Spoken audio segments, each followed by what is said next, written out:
Restoration.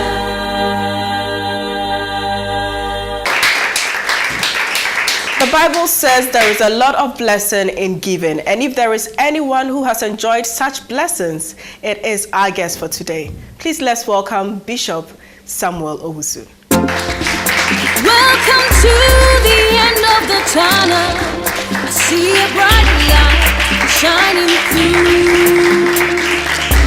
and it's just for you. Welcome. How are you? I'm doing well. Have a seat. Welcome to Restoration. Thanks, my dear. Thanks, my dear. Before I introduced you, I was just telling our studio audience and our viewers at home how you love to give and how you tell us that you're blessed from giving. But before we come to how blessed you are, where did you start from? Would I be able to know where I actually started from? I think I started from a village, village by living with about 9 other people in one family in one single room. So in one small village like that, between some What's of the name of that Boise, village? it's called New Akrofrom. Between Obuasi and New Edibiase, one small city like that, about 150 people. Wow. That's where we grew from, and that's how I lived for almost 25 years of my life. So did you have the privilege of going to school? Yes, I had a primary school. I had a secondary school half. I had secondary school half, I couldn't finish, so I had to be in the street to be selling, to be able to take care of myself and things like that. Yeah. So by the time I think I gathered money, the school has already gone ahead of me. So by the time I got back to school, they are even writing exams. Oh, so you couldn't? Yes, that's how I have to end up. But, God being so good, I was determined to have a good life and also to become somebody in the future, because I realized that my father actually didn't go to school much, but he's a little education in the village there. He's seen as one of the opinion leaders in the city, and he's a champion. Like every situation, he is leading them. And in fact, there was no school in our village, and he is the first person who started like a preparatory school or something before the government even came to take over from him. So that alone gave me a certain kind of edge that I want to be somewhere else. So I found myself in libraries. I taught myself to write my O-level. You're kidding? Oh yeah. Wow. And what were your grades? I had a very good grade. I think the only one that I got C was science. Wow. That's the only one I got C. I had A, B, and things like that. Yeah. So when did you come to Accra? Yes. After that, I couldn't finish the school and things. I was selling here. One day, a certain woman. I was selling here in Accra that time, and a certain woman looked at me. Abaye, I've taken my goose to Central Police Station. So, I followed up. And remember, the goose which I was even selling was not my own money. It was a borrowed money given to me by one of our relatives from the village and things like that. So after Abaye have taken the things, I followed Abaye to go and collect my money. I collect my things. What's wrong with you people? Don't you know where I'm coming from? So I was just annoying, insulting them and things like that. And a woman who was selling roasted plantain just walked to me and started insulting me that I'm a fool. Look at you, nice boy like you. You're supposed to be either a pastor or a president, and you are here selling on the roadside, and they have taken your things, they have helped you, and you are crying. Foolish, go home. So the woman was mad at me. But then we were living at Sodom and Gomorrah. Wow. So I got back to one of our slums and wept the whole night. So I had a holy anger in me. No, I can't be poor. I'm too much to be poor. I'm supposed to be a president or a pastor. If not president, I will be a pastor. So what the woman said was that word that she said to me that night was the beginning of my rethinking about myself. Because that woman, I got out of this city, got back to the village. My mama asked me, why have you come? Because I was supposed to bring money home so that my parents too can get some from my other siblings pay and for things the loan like that. They had given you. Man, we were too poor. That we 9 people that were living in the house. We used one to blush. Your father is blushing, you are waiting. waiting for your father to finish. When your father finish, then you continue. And that is in the level of ownership. So your father, your mother, me, my sister, my brother, everybody before the last one. Whether kaka. Oh, whatever. So all of them, they have kaka. Except me, I don't have kaka. Grace have taken me out of those things. Oh, so I went back to the village. It was something else, you know.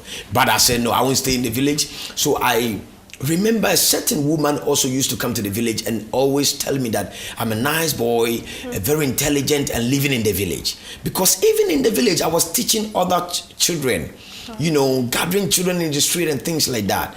So the woman, what that woman was also used to tell me was like something to me.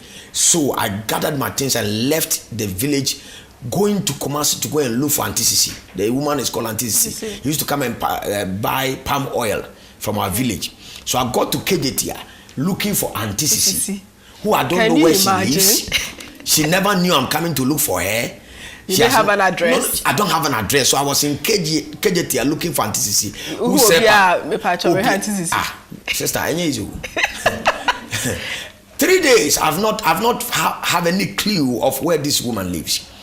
And my sister, so after the 3 days, I met one of my home guys, you know, from my village. He said, "Hey, Kofi, now you're the one. I'm so maybe Auntie Sisi." I said, "Auntie Sisi, what are you inside? Oh, now I can't. No, 3 days me home, and so on. I'm so okay. God bless you." So the man left. I took a car to Ahinsan. Going to look for Auntie Sisi in the Kumasi Ahinsan. I got to Kumasi Ahinsan on Friday. Friday to Saturday, I've not meet anybody that Auntie Sisi. So a certain woman decided to give me a place to lodge, so that on Monday I will return back to my village because I have my luggage. I've decided to go and stay in Kumasi. Oh, why you say?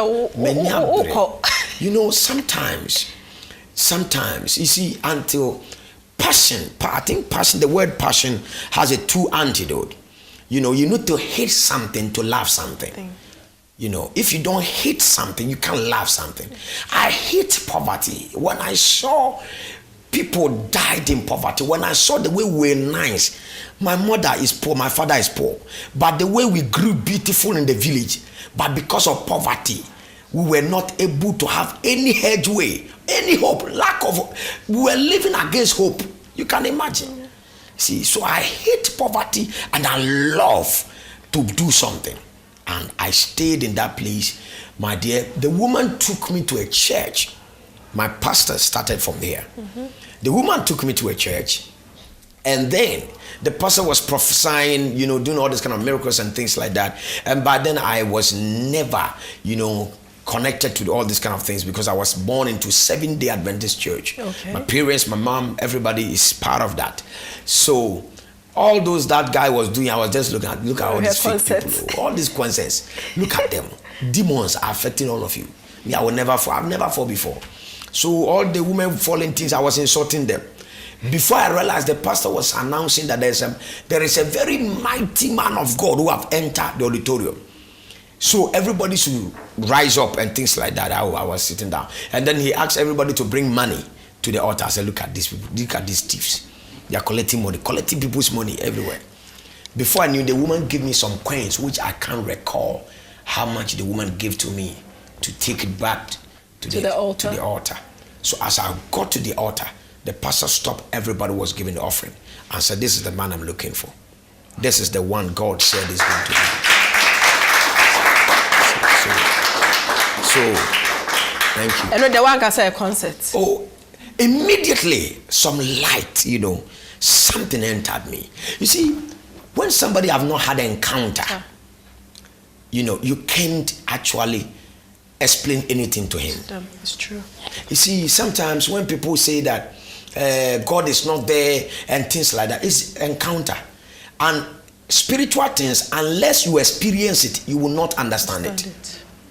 If I'm telling you that giving is good, prayer is good, somebody who have never prayed, but his life is okay with him, will never experience, you know, you will never understand what I'm talking about.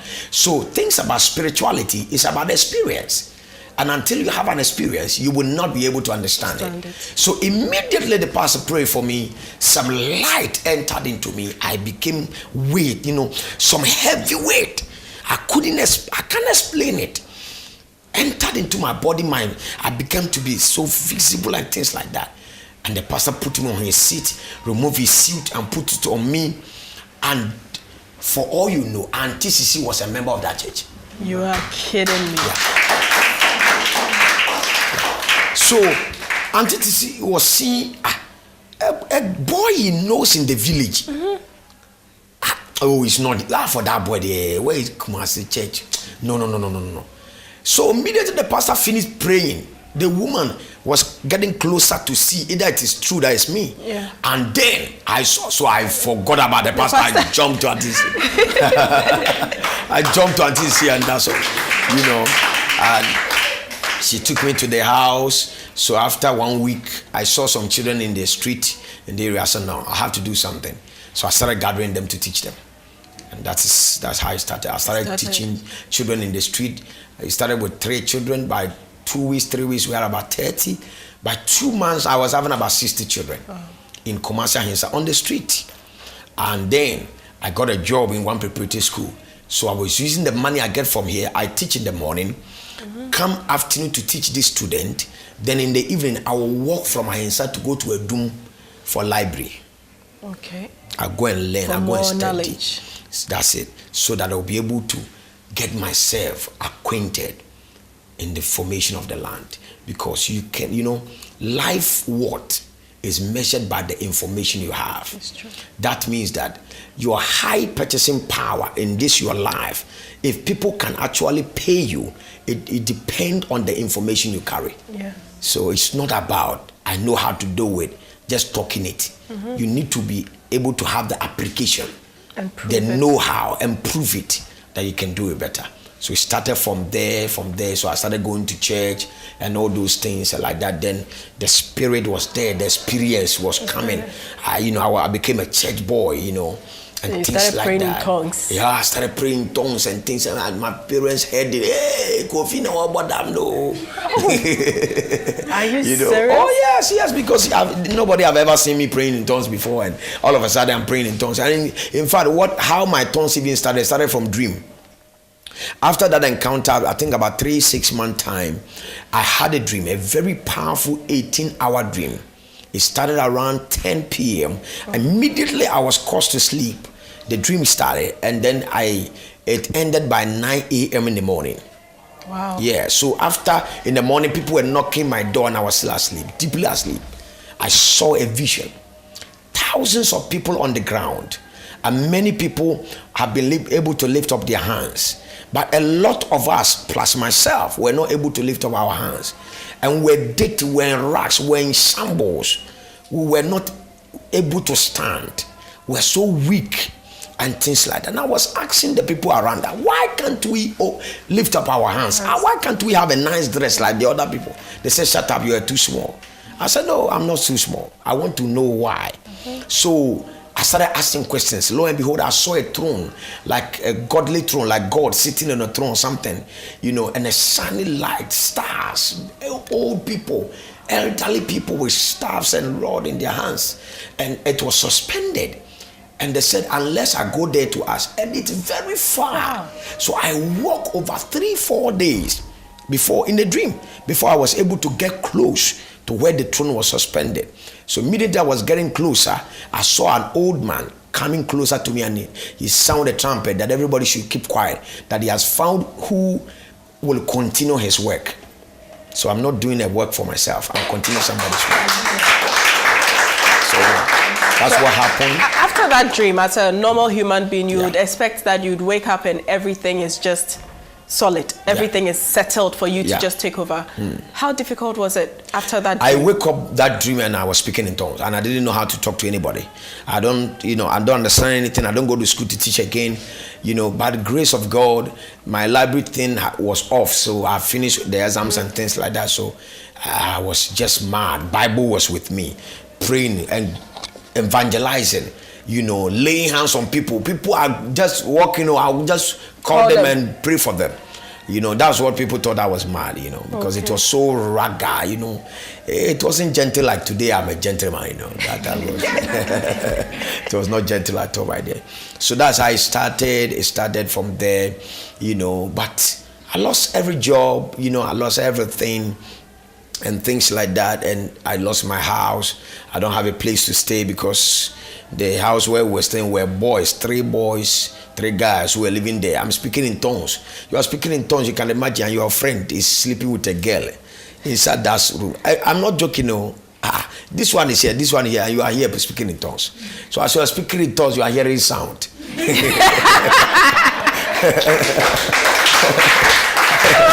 The sound is not the sound of heaven, It's not the sound of heaven. Not the sound of heaven. That katabushika. It is, it was not easy. So I was compelled to move out of that place. I got into a certain kiosk, which I put my things inside. I didn't even know the owner. I just got myself into the kiosk, and one day it rained too much in Atunso Hinsan S-line there. Before I knew, I was experiencing Noah's Ark.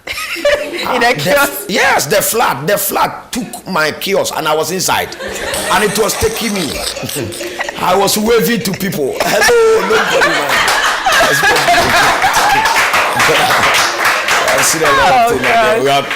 We have gone through a lot of experiences that, I believe that whatever everybody goes through in this life, I believe it's destiny. Yeah. And that's one thing that I've come to understand, that you see, the way we say God is a destiny changer, no, God is not a destiny changer. He's the one that gives the destiny. He doesn't change the destiny. It's Satan that brings blockage and things like that. But whatsoever you go through is part of the package. It's not a problem, it's a process.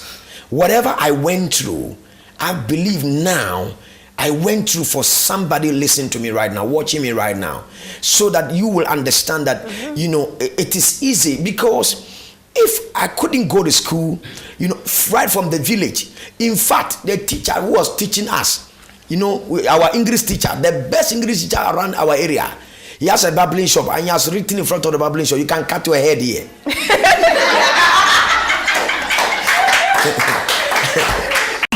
Restoration.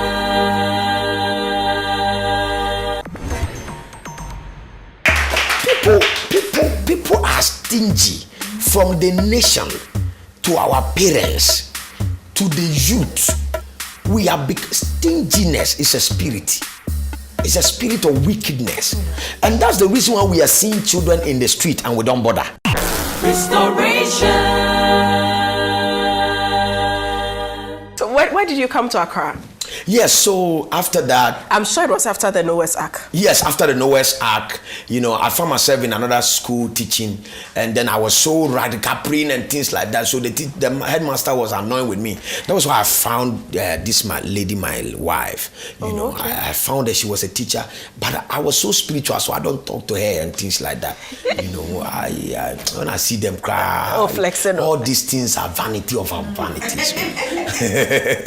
So through that and things like that, by the grace of God, I met another man of God who saw that no, I need to be trained.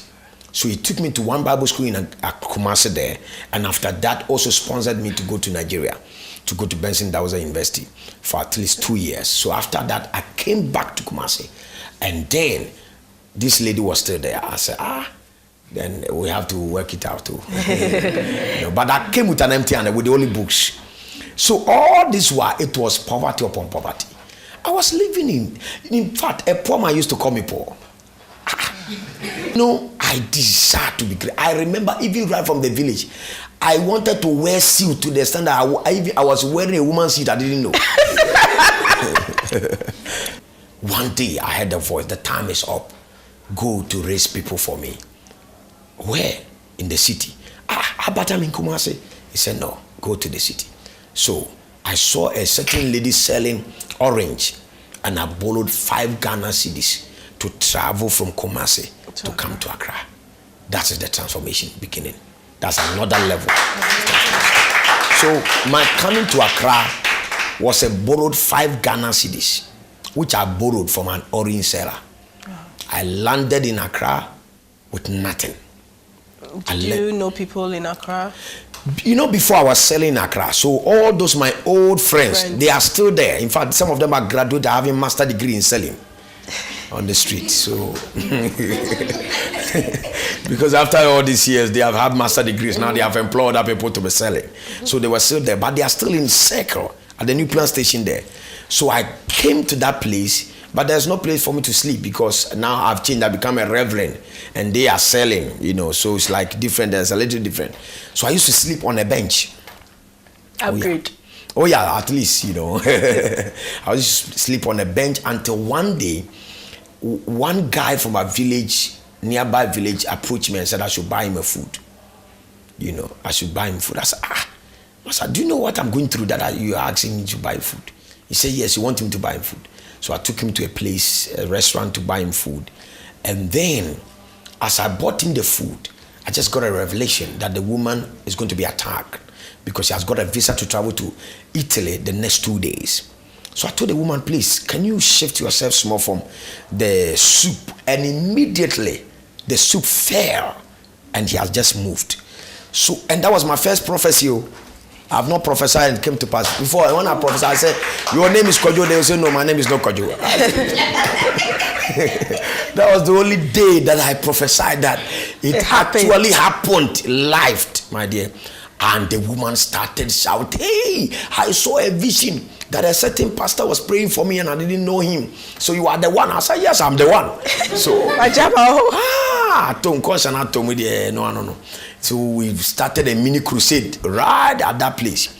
And God showed up from that place. So that's why the woman took me to the house and gave me a chamber, what do you call it? Chamber and hall. Chamber and hall to stay. Pastor, so where are you coming from? I said, I'm coming from. Where are you going? I'm going back to Kumasi today. So, please, we'll beg you, don't want you to go. But I was staying at that circle because if I tell them I'm selling there, I'm sleeping there. In fact, maybe I may lose the opportunity. So I was very fast, I told them that I'm going to Kumasi. They said, we beg you. So they started an all night for me, a flat top, La Paz flat top. Yeah. The woman took me to their house. They welcomed me. They brought people, all kinds of people. So that's why our establishment in Accra was grounded. But after 3 months, some of my friends, from Kumasi, I started calling them to come in, started jealousing me and things like that. And God spoke to me. I didn't send you to start a church. Stop that. Go and get married first. I don't have a house. With what? With what, my sister? Nothing. So I called this woman, please. God said I should come and get married to you. He said, God. He said, God or you? I said, God. So I went to Kumasi and I showed her my vision. I said, if you agree to marry me in 10 years, this is what you will get. All these things will be in your hands. But now I don't have anything to give you. In fact, nothing, no room, no house, because the woman have sacked me. And I've gone back to one of my friend pastors at Kokomremre, sleeping at their veranda. So you can imagine, I don't have any place to lodge. Nothing. And I'm going to marry. I went to my father, told him I want to marry. He said, want to marry? Well, how much do you have? I said, I don't have any money. Go and borrow money for me. So my father went to borrow money for me. A lady knows I don't have a house. I don't have a suit. In fact, we borrowed the wedding gown. We borrowed shoe. The wedding ring that we bought, it was gold that day, Saturday. Sunday morning, it was silver. So you can imagine how it was. Gold on Saturday, silver on Sunday. Yeah. But before we move on, why did the woman sack you? Yes, I brought a certain pastor to come and help in that all-night program and things like that. And the pastor started, talking to some members and things like that, and I realized that backbiting. People backbiting and things like that, trying to tell the woman that I'm even married. I'm married. Did the woman have interest in you? I don't know. Maybe the woman wanted me to marry her daughter. Oh, okay. It was later I began to understand that, but it was not a fact. Please, I can't hold on as a fact and things like that. So the woman said, now the way things are happening there, she wants me to go kakra. I mean, go Kumasi kakra. But when you say Kumasi, so me need down no other kind of yafako. And me need down Kumasi na me need down so that's how it happened. Wow. Yeah. And you always say that you believe in giving, because for you, giving is what really opened the door for you. What did you really do if you say giving opened the door for you? Yes, because, my dear, from that time, when I gave that food to that man, that opened me and established me from that time, I realized that there's something superior about giving, and life is all about giving. You see, that's the reason why when we take, we must give out. So you take in air, you give out oxygen. You take in water, you give out urine. You take in food, you give out feces. Are you understanding? Everything that you take into your body, God will make a provision for giving it out. You see, you can't tell me that the food you ate yesterday from Capella Monte Carlo restaurant was too expensive of $1,000.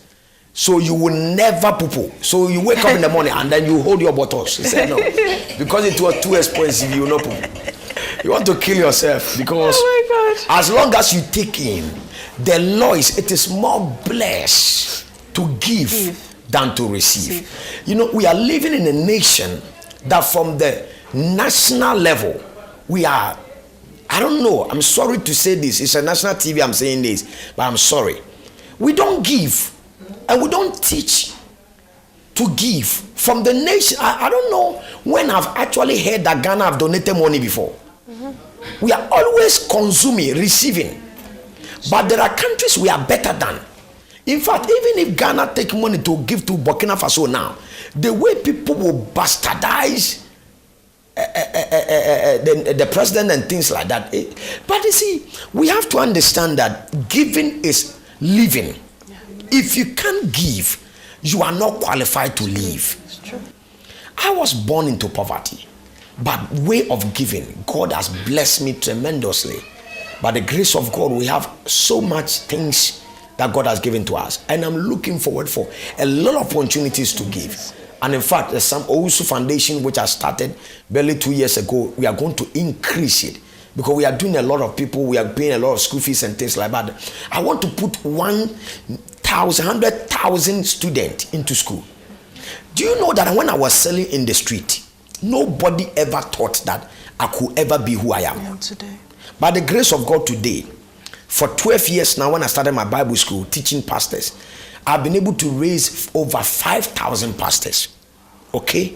When I returned from Nigeria, we came to Accra. I realized that many prophets were going to the mountains to pray for their prophetic gift, but they don't have the knowledge and the requisite information and things like that to guide their ministry. Then I started the International School of the Prophet, and now over 5,000 prophets have been schooled. Now, I took children from the street. They were selling in Achimota Road. I took them to be playing drums and keyboard in my church. And I put them in computer schools. I put them in audio mixing and video mixing. Before I know, as I'm telling you, some of them are working in TV stations now. Some are in UK, in London, in Germany now. If I can't even talk of, I can talk about 7 of them I have sponsored with my own money, paid ticket for them to travel to London and Germany and USA. Okay? I took them from Achimota Road. I saw them selling. They were selling PK. So I called them. I said, what are you doing? I'm selling PK. I said, come. Do you know that you can actually improve yourself? He said, okay, sell the PK in the morning. In the evening, come. I want somebody to teach you how to play keyboard. Before I realized these guys have become, very important. So all these people that we see them in the street there, we shouldn't just look at them as street boys. Yeah. Have we made provisions for them? In this country, say Obi school, JSS, no one in secondary school, the life is ended. Yeah. You find yourself in the street. And yet the government is talking about so many big visions. A country that we can look at our future and begin to give into the future of our children, the youth.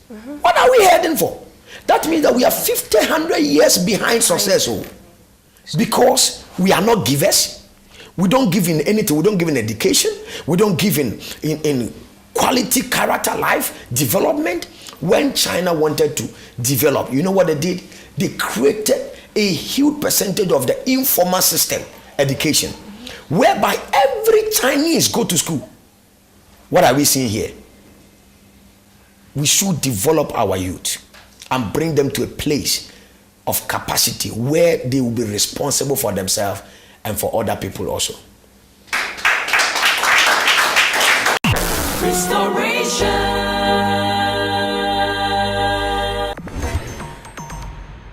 So the man baptized me with the refuse down, bam, like, and started running away. So I was removing the rubbish and things for myself. Then I touched something, a certain paper. What? Is it paper? I checked, it was money. Restoration. Now we've spoken about blessing. When did your blessing really start? By the grace of God, I started a church in 2005. Then in 2005 to 2006, 2007, my dear, the church were still less than 14 people. We did an annual harvest. The whole amount of money that we got was 240 Ghana cedis. Which is 2.4 million. 2.4 million. That's the old money. Old Ghana cedis. Myself, I gave 100 Ghana. My wife gave 50 Ghana. So the whole church annual harvest was 90 Ghana. That means me and my wife, we give all the money. So we had 240 Ghana cedis. That's 2.4 million. The old Ghana cedis. Rollins DNB. We want money to buy konka. Every year in aid of konka, we are not able to get 300 Ghana cedis in Timinya. So, as I was praying and asking God, when will my finance change? Because he said I should come and do his work. I have come to do his work. I am preaching. I have a Bible school. People I'm training. All those things. The church is there. And I'm still poor. Poor, very poor. Mm-hmm. You see, things were not okay at all. My wife has just finished training college, and I told her to join me, so she was with me, and nothing was working. So as I was praying, I heard a voice. Is there anything too hard for you to give to me? And I said, me, what do I have? This is not the voice of God. I cancel it in the name of Jesus. So as I was canceling it, the voice was still coming clearly. And then I had it clear. Take that money and give it out. My dear. Which money? That 2.4, the Konka money for the church. So I called the church financial secretary. She came to the house. I said, please, can you give me that money? He said, Pastor, why? I said, please, we are going to use it for something. He said, are we going to buy the Konka? I said, no. We are going to use it for something. Because if I tell the woman, she won't understand what, because she doesn't hear what I heard. And even my wife didn't hear what I heard. You know, sometimes when you want to give, there are people you don't need to tell them. There are people you don't need to tell them because it's hard to give. And sometimes maybe it's because of what others have done to you. Mm-hmm. You know, what we have gone through, giving your dress to people, they don't even come to say thank you. Even to say thank you and things like that, it really pains and sometimes it pisses you off from giving people. But you see, when you give, it is not a person that you are giving to. Yeah. You are giving to the God of the person. And that's what, it's your work you are giving. Giving is life, is work. So I told my wife, let's go and do something. Because I heard a voice that I should go and give that offering to a certain man of God. So we joined the trotro. We got to the place. Man of God was not there. We heard that the man of God was in the house. We joined him in the house. Then we told him that God said we should bring our annual harvest. The man was happy, you know, to to do that for us and things like that. So he came for the offering. It was in a polythene bag. So so we won't count, you know. And it was in one city, Debbie. 10,000, 5,000, 10,000, 5,000, 2,000, 3,000, 1,000. Tonight doors are pa. Annual harvest. Annual harvest and so there. Obe say emuedu. Then he began to release some words upon us. Now listen. When you even give to your enemy and your enemy say God bless you, God will still bless you. Amen. Amen. Yes. When your enemy even open mouth and say God bless you, God will still bless you. The Bible says anyone that call upon his name, he will do, you know. So the man spoke into our lives and blessed us. Immediately we left the house. Who was this man of God? Do I have to mention the name? Yeah, I would want to know so I can also go and bless him. I think we have to keep the name. For now. Before some people also start going there. Yeah, because my encounter may not be your encounter. Yeah. You see, sometimes that's why we should avoid certain kind of this thing. Because you may think that what I did, if you do the same, you may get what I get. No. It may not be the same because from my encounter and my experience, because I've been giving from that time, maybe that was my last day of my exams in giving. And then I entered to the blessing. So that was that day. That same day, my wife was pregnant for 4 months. We have been married for 4 years. There was no baby. And she was pregnant at that time for 4 months. And we got to the roadside. We realized that we have left her purse, which had our transport back home in that purse. We left in the house. To go back is wahala because maybe the man have seen the money. He might change his mind and change the prayer. So we decided not to go back, but rather to walk from that place to go to where we're living, which is, let's say, from Circle to go to Achimota. Wow. You know, and that's what we were walking. So we walk. My wife was tired, weak. So I will go, then I'll wait for her. Then she will come and join me. Then I will go wait for her. Then suddenly I saw a madman approaching my wife. I said, what is happening this? My wife will go here and then the madman will follow. And then go here and the madman will follow. And he was carrying so many things with him. You know, polythene bags and things like that. So as a man, I need to fight for my wife, and more so she's pregnant. So I decided to fight. And I came forward to confront the madman. The madman baptized me with the Zoom Lion tea. You know, in fact, that time Zoom Lion have not come. So I'm the first person who started Zoom Lion. So the man baptized me with the refuse down, bam, like, and started running away. So I was removing the rubbish and things for myself. Then I touched something, a certain paper. What? Is it paper? I checked, it was money. And I saw a bag. Money that was in a bag that had been, like, I think the thing, like, what the bomb in a tea. As a scanner bondo, so be now to watching, so be now abo. On the side area, hono, Joe area, on some mobile pa, and TV, so be a boy, no jato. And now, can you imagine? So we stop a taxi, then I pack all the baller because maybe they can.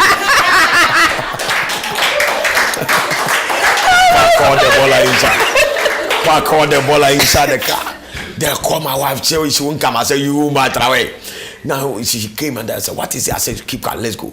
So we got to the house, we pack all the things, then we started separating. I'm sure the taxi driver was looking at you. The taxi driver was like, Massa, shut up.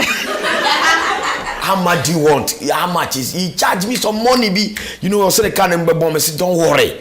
Can you imagine we're living in that? Massa, when you see money, you don't care whether you find the money or you see.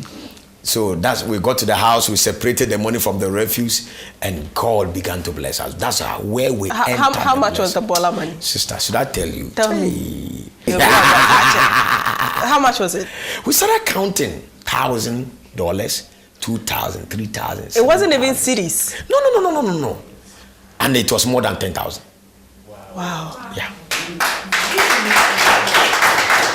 After donating the 2.4 million cedis in aid of Konka. Ghana cedis. Maybe can it. Okay, 2.4. Yeah. 2.4 million in aid of Konka. Oh yeah. You get that was our distance. We gave it out. But yeah, you see, people are stingy, from the nation to our parents to the youth. We are stinginess is a spirit. It's a spirit of wickedness. And that's the reason why we are seeing children in the street and we don't bother. That's the reason why we are seeing people. You see, because people, the money some of us we use for our hair, our shoes, and watches and things can put somebody into university. And everywhere I go, I do tell them that the total gospel is given. For this reason, the Son of God came to die. For God so loved the world and he gave. If we understand giving, marriages will not go through what is going through. If we understand giving, businesses will not drain. If we understand giving, our nation, our economy will never sink. We are not givers. Look at our old women in the street begging. Look at blind people begging. Look at prisoners go and come begging. Look at street children begging. Okay? Look at when this nation, you get pregnant and you don't have a husband. Nobody take care of you. Yeah. And it is not done everywhere in the world, even in South Africa. When you get pregnant, you become the property of the nation. What do you say? And think come out bring come out with 20 man come on yadoso. You see, if we when we talk about Bishop Samuel Owusu, yeah. Now, not sad time. Okay. Now, who are you? By the grace of God, Samuel Owusu, is a pastor, a preacher, and some small humanitarian services, not much, which I want to really do it. Now, I think the next level of my life, I want to be known as a philanthropist, as somebody who gives, By the grace of God, we acquire some land that we want to build a very massive university. It's over about 400 acres of land. Wow. And the investment is not going to be for those who are qualified. I want to beg the government to give us the chance for those in the street. Let's give them 1 year, 2 years and see if they will not be able to pass for the diploma and the degree others are passing for. If they don't, they should remain with their certificate. At least it will help them in their future. So that's the kind of university I want to build. I want to build a university where I would take street children, people who never was able to go to secondary school, or they went to secondary school and couldn't continue, or they went to university and couldn't finish. A university like an informal way of university, so that every other person will come there to be educated. You can start from the scratch, from ABCD. Even if you are matured, you can start from ABCD till you get to a diploma. If it takes you 7 years, you have to do to get to a diploma or get to a degree or get to a master's. That's the kind of educational complex I want to build by the grace of God. I'm a pastor of Champion Ways Chapel. Champion Ways Chapel is one of the fastest growing churches in Ghana right now, located in Achimota, Accra, doing massively well. And our focus is raising people with potentials and ability to change the society. In fact, my passion is to, do a lot for the communities that we come from, not for ourselves. God does not bless us for ourselves. These opportunities that we have, in fact, people are qualified than us. Yeah. People are much, much qualified than us. People are watching us right now. If I tell you the degrees that they have in communication studies, doctor, yet they don't have this opportunity. So when we are given this opportunity, God expects us to also give. And please, I beg Ghanaians, our giving has become like Christmas, brigade system. Where in Christmas we buy toilet roll. What does that person need toilet roll for? You are going to give toilet roll, or you're going to give rice, and you're going to give toffees and biscuit, and say we donated, and or you cook for them the whole year. One day, then you gather children, then you cook for the children, and you say you have given. Is that giving? Because after eating that food, he's going to poo-poo. What's he going to live on?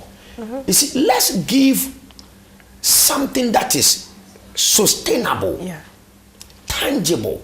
This night I didn't sleep. When I was coming to your program, I didn't sleep. I was telling my wife, I said, honey, no. There are villages. I'm going to send people to go to villages. Look for villages that are no schools. At least I can suspend my children's school fees and build a school. After all, even if they don't go to school, they will still not be poor. Yeah. Are you hearing what I'm talking about? And build a school for somebody. Ministry is not a church. Our pastors, our Christian life have become focused on only our churches. No. Freely we have been given. Let's go out and give, not only on Christmas. Yeah. On our birthdays. On our birthdays. Then we are giving food. What they give, ye no aduane ne ye de ama omo ye se ya che nipa na de wakoma ne toilet through wakoma ne milo ne milk so no owi ane sensan ye ne ya onya kaka nsan fa hospital na hospital no kwa wana be say tuaka. Are you listening to me? Let's give people some tangible things. Do you know say embaya bebre ho mo nam ho a saa de 3 boy ni ne ma 3 man 6 man obetima kodema untu 5 million just about 300 Ghana cedi or 400 Ghana cedi. Okay? And to put some women into some edge. In fact, ne bana o wono no obetimi ahwe na. Oman mu abe se say no me sa obewo. Wo ntem aye no me. Masa. Anya no me sa obewo ntem. Me kamenya mpo a nko ba bia obenya 30 years na wawo mba nyina wie. 30 years na nko wawo mba nyina wie 4 na abe wawo ma wie. Na from 30 to 40 no, wo dia build your life, a build your estate, your businesses. From 40 years now we do menopause no. Menopause no kire say nyame pese oje wa home e free mensisim na wo regain womanhood. Menopause nya bre. Menopause nya case. Enso kuro ma menopause no. Oh my God. Well, today we've spoken to Bishop Samuel Owusu, and I'm still laughing because he started from donating his 240 Ghana cedis in aid of Konka to God, and today he has single-handedly built a church for God. What is your story? What are you giving to your community? What are you doing for your neighbor? Are you waiting to be on the receiving end always? Maybe this should help you change your mind. This has been another wonderful edition of Restoration, and always do remember that we can do all things through Christ who strengthens us. God bless. I'm Stacy.